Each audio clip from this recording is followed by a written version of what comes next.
Welcome to this explainer. Today, we're diving into something that is, well, it's pretty dark, I'm not gonna lie. But it is absolutely crucial for understanding how human society has actually evolved. We're looking back at the history of terror, specifically humanity's most brutal punishments. Now, we aren't looking at this to glorify the violence, no way. It's really about understanding how ancient justice operated long before modern prisons or human rights were even a thing. It's a fascinating, sobering look at the extremes of human behavior. So let's get right into it. Okay, let's dive into this. I want you to imagine a world where the legal system just wasn't designed to rehabilitate you, or even to simply lock you away. Instead, imagine a system where the punishment itself was literally engineered to be a living nightmare. What if justice was actually more terrifying than the crime committed? Crazy to think about, right? But throughout history, that was the reality. Long before the rule of law as we know it, justice was basically a tool of profound psychological terror. It wasn't just about dealing with the criminal, it was about weaponizing fear. That brings us to our first section, justice through fear, and how ancient societies weaponized the law. To truly grasp this, we basically have to throw our modern perspective right out the window. In the ancient world, civilizations designed their punishments with a very specific, chilling philosophy in mind. The ultimate goal wasn't just to, kill the offender.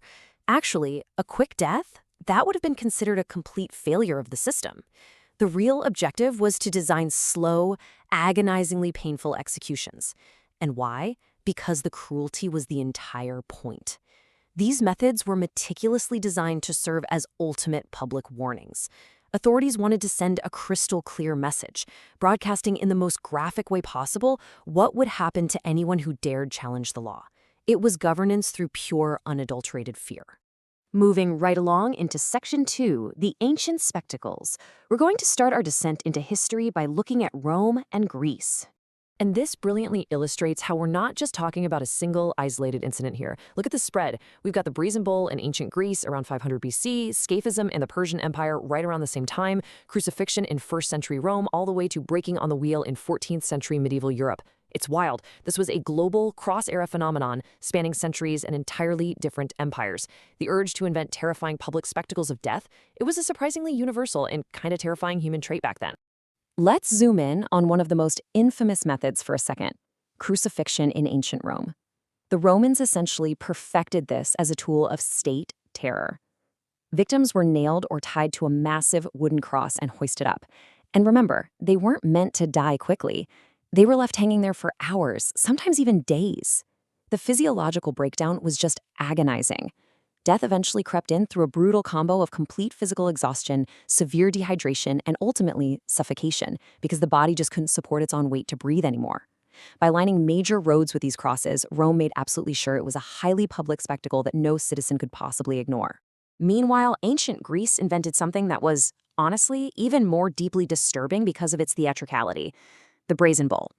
Let me walk you through how this nightmare worked.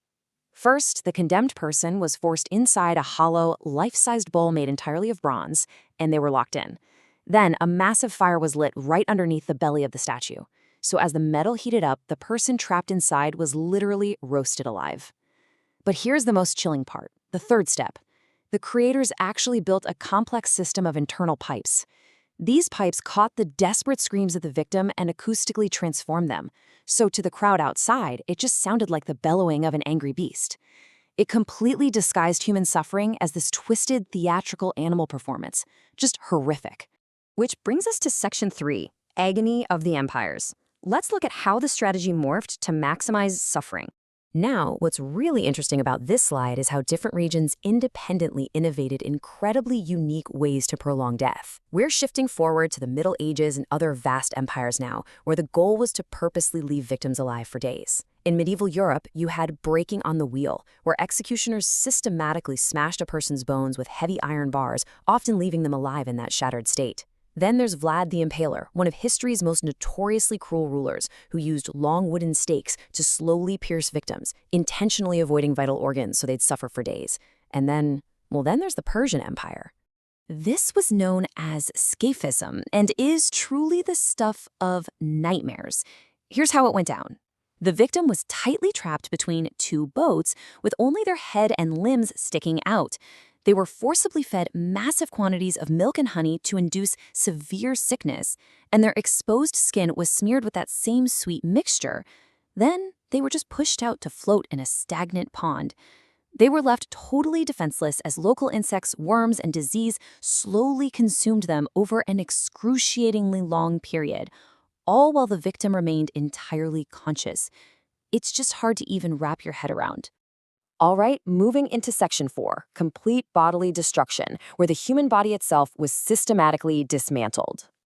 We are definitely entering the darkest chapter of this explainer now.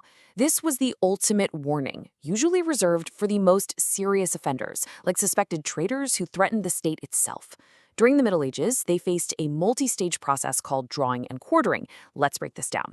First, they were dragged behind horses to the execution site. Then they were hanged, but purposefully cut down right before they died.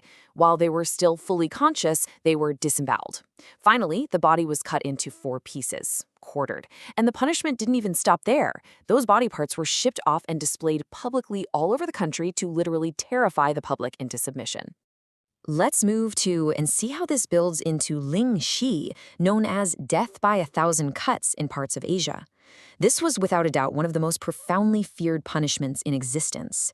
It wasn't about massive, blunt force trauma. It was all about precision. The executioner would repeatedly make small, non-lethal cuts all over the victim's body over an incredibly extended period of time. The immense, prolonged suffering caused by just relentlessly and slowly dismantling someone before death finally offered an escape, it's just mind-boggling. Wrapping up our look at these terrifying methods, we've got a couple final acts of terror to touch on. First, flaying. This was a practice where the victim's skin was slowly and meticulously removed while they were still alive, and then proudly displayed as a gruesome warning to enemies. Yikes. And then there's the infamous Iron Maiden. Now, it's worth noting that its actual historical use is pretty heavily debated by historians today, but it stands as a legendary symbol of medieval torture. It was basically a metal coffin lined with interior spikes. The crucial detail here? The spikes were specifically measured and placed to intentionally avoid vital organs. They were designed to prolong the agony, not kill the victim instantly when the doors closed.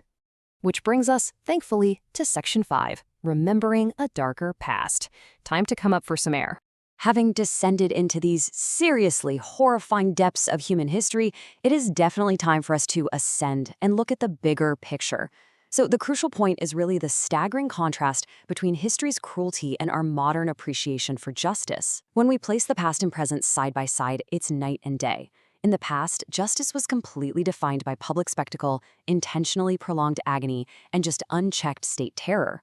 Today, our present is defined, at least in its ideal form, right, by compassion, foundational human rights, and the rule of law.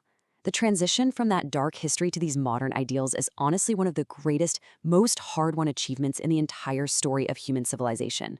As we wrap this up, let this quote sink in for a second.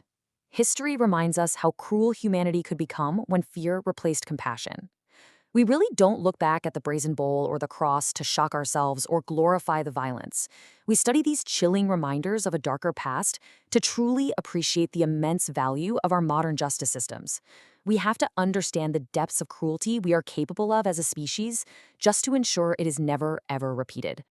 I want to leave you with a thought to carry with you after this explainer ends. If our human past was so heavily defined by state-sanctioned terror, how do we actively ensure that our future is always defined by justice? How do we protect the compassion and the rule of law that we fought so incredibly hard to establish? Something to think about for sure. Thank you so much for joining me on this intense but super vital journey through history. Keep learning, keep questioning, and I'll catch you in the next